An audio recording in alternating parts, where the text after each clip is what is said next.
22 horas 14 minutos en Cooperativa. ¿Cómo prevenir factores de riesgo en el comportamiento de los adolescentes? Bueno, muchos se preguntarán lo mismo, pero vamos a hablar con un experto en la materia. Su nombre, Marcelo Sánchez, gerente general de la Fundación San Carlos de Maipo. Marcelo, buenas noches, bienvenido. Hola, buenas noches, Julio. Primera vez que hablamos. Primera vez. Y espero hacerlo más seguido para ir conociendo un poquito más de la organización a la cual tú perteneces, a la fundación, para ser más exacto. Sí. Marcelo, la fundación de la que hablamos, San Carlos de Maipo, realizó una encuesta, tengo entendido, a los adolescentes para analizar factores de riesgo ante diferentes comportamientos propios de la edad. ¿Por qué ustedes deciden hacer esta encuesta? ¿En qué contexto la realizan? Bueno, mira, es muy importante porque cuando uno se plantea la situación de la infancia en nuestro país, tú te das cuenta de que la realidad de la infancia es uno de los grupos que están más golpeados por todos los índices, por todas las estadísticas. Tú miras que la situación de pobreza, por ejemplo, a nivel de los niños y de los adolescentes es mayor que la de la población general. Estamos hablando de que 1 de cada 4 niños nace en situación de pobreza. Y si nace en la Araucanía, 1 de cada 3 niños. Fíjate que comparado con la población adulto mayor, estamos hablando de un 8, un 9% de adultos mayores que están en situación de pobreza. Fíjate, entonces, bueno que lo aclare, porque uno tiene o sea, uno siempre habla, ¿quiénes son los más perjudicados? Los más jóvenes, la adolescencia y los más adultos. Bueno, lo que pasa es que la pirámide también se va a empezar a complejizar cada vez más. O sea, en el caso de los adultos mayores, hoy día que representan alrededor del 17% de la población, probablemente de aquí a 20 años más vamos a estar hablando de 1 de cada 4 personas van a ser adultos mayores de 60 años. Hoy día también los adultos mayores, 1 de cada 4 hogares tiene una jefatura de hogar de un adulto mayor. Entonces nos estamos encontrando con que, por un lado, los jóvenes, los niños, la tasa de natalidad está disminuyendo, por otro lado, la sociedad está envejeciendo, y en la práctica tenemos que tener claridad de que nos necesitamos todo. O sea, necesitamos adultos mayores que cada vez sean más valentes, que tengan la posibilidad de tener una buena calidad de vida, y necesitamos también jóvenes y niños involucrados con su propio desarrollo, que tengan mejores oportunidades, que tengan la posibilidad también de generar el sustento en el hogar y no engrosar las líneas de los ninis o los niños que ni trabajan ni estudian, que son alrededor de 600.000 en Chile. Una cantidad bastante grande, ¿eh? Es bastante grande. Ha ido creciendo. O sea, a ver, ¿y en qué ocupan las horas esos adolescentes? ¿Quiénes son los grupos encuestados, Marcelo? ¿Qué tipo de adolescentes? Mira, nosotros llevamos ya un par de años trabajando con un modelo que inventó la Universidad de Washington y que ha probado más de 30 años de resultados eficaces, que se concentra en los niños que están entre quinto y cuarto medio, en general, como público objetivo. No hablamos de la primera infancia todavía porque hay otro tipo de programas que atienden a la primera infancia, pero que tienen su realidad en un territorio específico. Entonces nosotros estamos desde hace un par de años adaptando un modelo que se llama Comunidades que se Cuidan. Lo estamos implementando en Chile con apoyo de la Universidad de Washington en 3 comunas de acá de la región metropolitana: en Quilicura, en Lo Espejo y en San José de Maipo. En Lo Espejo estamos en la Cardenal José María Caro, en Quilicura estamos en la Pucara de la Sana y en San José de Maipo estamos en todas las localidades de la comuna. Y en lo fundamental, estos grupos de niños que están escolarizados, que son parte de los colegios de la zona, ellos manifiestan una serie de comportamientos que le hemos denominado factores de riesgo y factores protectores. Cuando hablamos de factores de riesgo, hablamos de aquellos elementos que perjudican el normal desarrollo positivo de la infancia en un momento en el tiempo. Por ejemplo, el consumo problemático de drogas y alcohol, la violencia, las conductas sexuales de riesgo, el bullying, etcétera. Todos esos elementos perjudican el normal desarrollo del niño. Y muchas veces son la causal de otra serie de situaciones muy delicadas, como por ejemplo la deserción escolar. O sea, un niño que continuamente está siendo víctima de bullying, un niño que de repente empieza a consumir alcohol o de repente empieza a consumir la droga, deja el colegio. Y cuando deja el colegio se abre una serie de vulneraciones mucho más serias. Y entonces vienen situaciones mucho más delicadas como las conductas antisociales, se involucra eventualmente en el delito y así sucesivamente. Entonces, es muy importante darse cuenta cuáles son aquellos elementos que constituyen un riesgo para los niños en un territorio específico y construir lo que se llaman factores protectores. Los más lógicos, por ejemplo, la familia. Cuando hay un adulto que se hace responsable, un modelo parental positivo. Y aquí los adultos mayores, por ejemplo, tienen una importancia extraordinaria, porque son los que logran acuñar, mantener, transitar también el acervo de valores, de tradiciones, de conceptos positivos que tiene un modelo familiar, para que los niños puedan ceñirse a ello y poder de alguna forma modificar sus comportamientos desde una manera más prosocial. Lo encuentro tan sabio lo que dices tú, porque me gusta leer de todo. Y entre las cosas que he leído, por ejemplo, un niño, una niña que crece en un ambiente, en un hogar donde la familia es importante, porque en muchos casos ocurre que cada uno, por ejemplo, se alimenta por su lado. Ya no existe esa idea de familia, de juntarse. Mientras uno está jugando con el celular, ¿verdad? Está buscando motivaciones, qué sé yo. La otra persona de la familia está en otra cosa. Entonces, a ese niño le falta algo y a veces lo encuentra en el grupo fuera de su hogar. Bueno, y ahí viene el peligro, como dices tú. Eso es súper cierto. Los niños, cuando no encuentran algo en el seno de su familia, lo empiezan a buscar en las compañías, y las compañías generalmente no son las positivas. Entonces, y ahí es donde empiezan modelos conductuales que son negativos. En la medida que tú... mira, nosotros apoyamos un estudio de trayectorias delictivas de los chicos de Sename con la Católica, que fue un seguimiento durante 3 años de qué es lo que pasaba a ellos después de que cumplían las condenas. Y aquellos que lograban desistir de sus comportamientos delictivos lo hacían porque habían encontrado un modelo parental positivo, que los papás se habían involucrado y en el fondo habían cambiado sus conductas, de una conducta negativa a una conducta positiva. También aquellos que habían dejado su circuito de amigos que lo había llevado por el delito, que lo había llevado a transitar en conducta equivocada. Y el resto, el que volvió a delinquir, volvía a los mismos circuitos de amistades que hay responsabilidad de los adultos. De todas maneras. Y gran parte del delito, gran parte de las trayectorias delictivas que se inician en edades tempranas es por falta de involucramiento parental. Mira, 1 de cada 4 internos en la cárcel ha tenido un papá que ha estado involucrado en el delito y que ha estado preso. 1 de cada 2 ha tenido un adulto responsable que ha estado preso. ¿Eso qué te está diciendo? O sea, está diciendo que los modelos parentales, los modelos de cuidado son tremendamente importantes. Y aquí un llamado a los adultos mayores. Ellos son la reserva que hoy día muchos hogares no pueden tener cuando los padres están ausentes, cuando los padres, o por razones laborales, o porque simplemente no están en la casa, los adultos mayores asumen un rol específico en el cuidado de los niños. Esta noche nuestro invitado es Marcelo Sánchez. Estamos hablando de cómo prevenir factores de riesgo en el comportamiento de los adolescentes. Marcelo Sánchez, gerente general de la Fundación San Carlos de Maipo. Esta es una bocina muy potente, la de cooperativa. Partimos en Arica y terminamos allá en Punta Arenas. Siempre me estoy encontrando con gente que en distintos puntos del país está con nosotros cada noche, y es por eso que es la primera sintonía radial nocturna.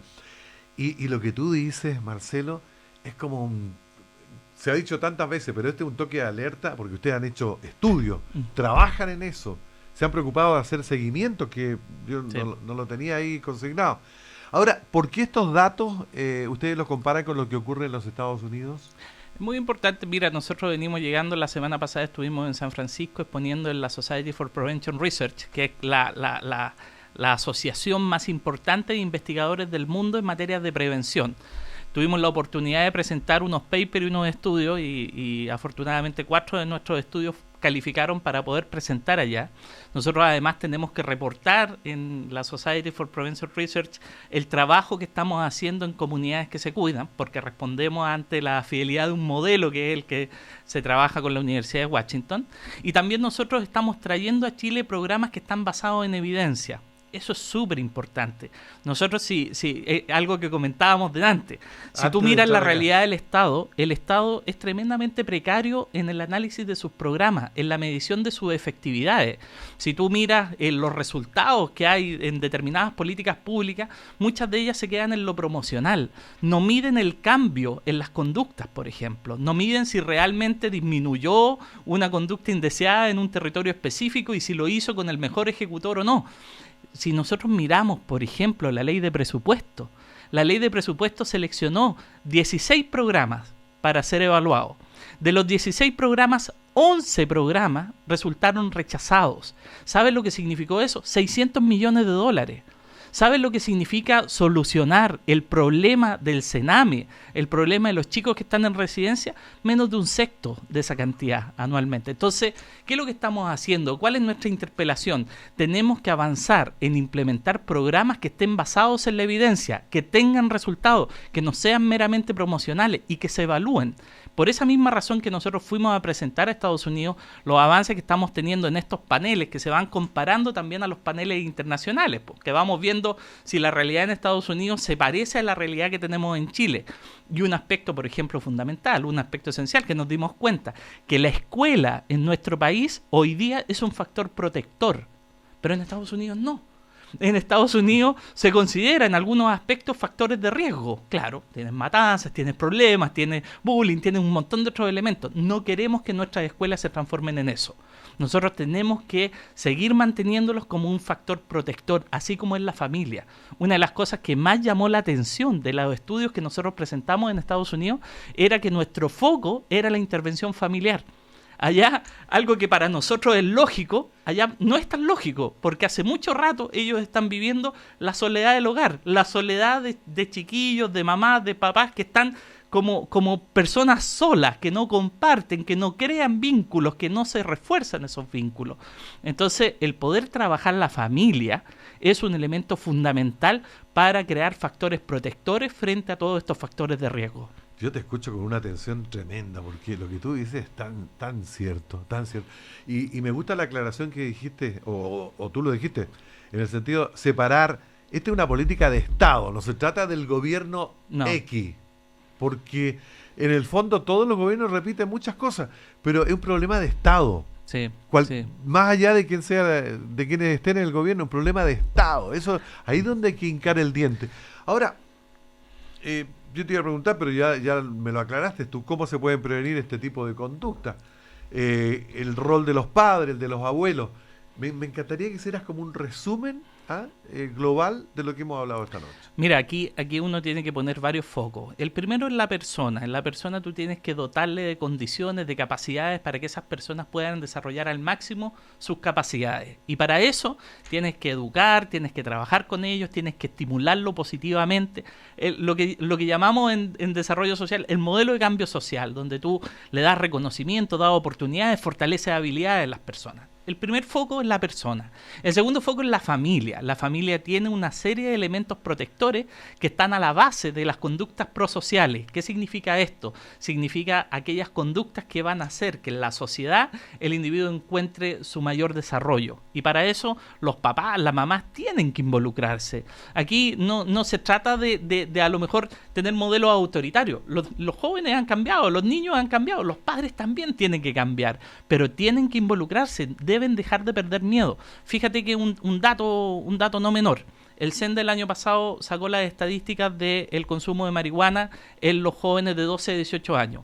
Los jóvenes de 12 a 18 años prácticamente duplicaron el consumo de marihuana cuando los padres comenzaron a reducir su nivel de rechazo al consumo de marihuana. Es decir, aumentaron la tolerancia a los papás. ¿Y qué pasó? Los hijos inmediatamente aumentaron el consumo de marihuana de 12 a 18 con los efectos nocivos que tiene el consumo de marihuana a tan temprana edad. Más allá de las discusiones en la población adulta, etcétera, sabemos positivamente, científicamente, que en los niños el consumo afecta el aprendizaje, afecta muchos elementos. El involucramiento parental es fundamental. Y el tercer elemento, el involucramiento comunitario. Si la familia es parte de una comunidad, tiene que hacer una coalición con el colegio, tiene que hacer una coalición con los vecinos. No puede ser indiferente que a las 10 de la mañana yo vea a un niño con uniforme en la plaza y no haga nada. Yo tengo que involucrar a mis vecinos. Pero tengo además que nadie haga nada, y que nadie se involucre. Y que nadie se involucre. Fíjate que el modelo comunidades que se cuidan lo que busca es que la sociedad en su conjunto se preocupe de los factores de riesgo. Entonces, cuando en una botillería, por ejemplo, le estoy vendiendo a niños menores de 18 años, yo sé que estoy creando un factor de riesgo, porque sé que ese niño va a empezar a consumir alcohol, va a empezar a faltar al colegio, va a empezar a consumir droga o va a empezar a tener conductas disruptivas. Entonces, ¿qué me preocupo yo como vecino? Oiga, ya no es la vieja zapa, ya no es la señora que va a decir, oiga, ¿sabe qué? Mire el niñito que se está... No, va a ir donde los papás y le va a decir, mire, hagamos algo por su hijo. Va a ir donde el señor de la botillería y le va a decir, ¿sabe qué, amigo? Acá, en esta comuna, en este local, en este sector, por favor, no le venda a menores de edad. Eso significa disminuir factores de riesgo. Si yo me involucro como comunidad, como vecino, si me involucro en la detención de la delincuencia, ¿por qué? Porque me preocupo de los vecinos. Si me involucro en que los niños puedan volver al colegio, yo voy a estar creando un mejor entorno, un entorno positivo para los niños y para su desarrollo como ciudadanos. Mira, siempre este tipo de entrevistas a mí me producen de dulce y de agraz, porque me encanta que se planteen estos temas, sobre todo en esta radio, que abre sus puertas. Nadie te preguntó a ti de qué lado venías, ¿no? Tú venías a contarnos lo que ustedes hacen. Y en segundo lugar, porque junto la gente siempre tiende a relacionar la cooperativa con la noticia, el deporte, pero también tenemos algo más, que es dar a conocer y dar tribuna a gente que, porque yo te iba a preguntar, gente que normalmente no la tiene. ¿No te invitan mucho de la televisión a ti? ¿Ah? Este último tiempo hemos estado con más contingencia. Pero como debiera, así como sí, se preocupan de cómo anda vestida tal niño o si peleó con el no sé, fulano de tal, también debiera haber una parte donde digan, oye, vamos a hacer un panel para hablar de nuestros adolescentes. Y lo que tú dices son puras verdades. Entonces no puede ser que les cueste tanto a ustedes llegar a los medios de comunicación. Yo espero, Marcelo, que tengamos una segunda oportunidad, igual que en el fútbol, que está de moda por estos días, por la Copa Centenario, que tengamos un segundo tiempo. ¿Ah? Pero de todas maneras, yo le más datos. muy agradecido del aporte que hace Cooperativa a sensibilizar estos temas, a avanzar en programas que estén basados en la evidencia, en preocuparnos de crear desarrollo positivo con los niños. Ahí hacemos lo mismo que decías tú. Si logramos que la familia diga, a ver, ¿cómo lo está haciendo mi hija o mi hijo? ¿Estoy siendo demasiado permisivo? Vamos a tener menos problemas, menos violencia. Y tú te das cuenta que hay una manifestación y de repente hacen tirar los semáforos, sí, y destruyen todo. Ese joven, ese niño tiene rabia, ¿cierto? Claro, está enojado con el mundo. Y eso es un índice. Alguien tiene que decirle, oye, a ver, momentito, pues si este país es como nuestra casa, si alguno de mis hijos se enoja, no me hace tirar los muebles de la casa. No. Sería ir contra lo que le da a él su abrigo, ¿verdad? Claro. Entonces contigo yo creo que tenemos que seguir hablando. Ojalá lo podamos hacer pronto. ¿Te parece? Bueno, muy bien, pues Julio. Muchas gracias. Muchas gracias a todos. Conocer gente como tú. Tú me dijiste, ¿me conoces a mí? Yo te dije la verdad, no te conocía. Fantástico. Pero ya te conozco. Marcelo Sánchez, esta noche, hablándonos de cómo prevenir factores de riesgo en el comportamiento de los adolescentes. Él es gerente general de la Fundación San Carlos de Maipo. Que llegues bien a casa. Muchas gracias, Julio. Muchas gracias a todos. Nos separamos un instante. ¿Vamos a poner música? Pongamos música. Sí, buena idea, Cristian, para relajarnos un poco.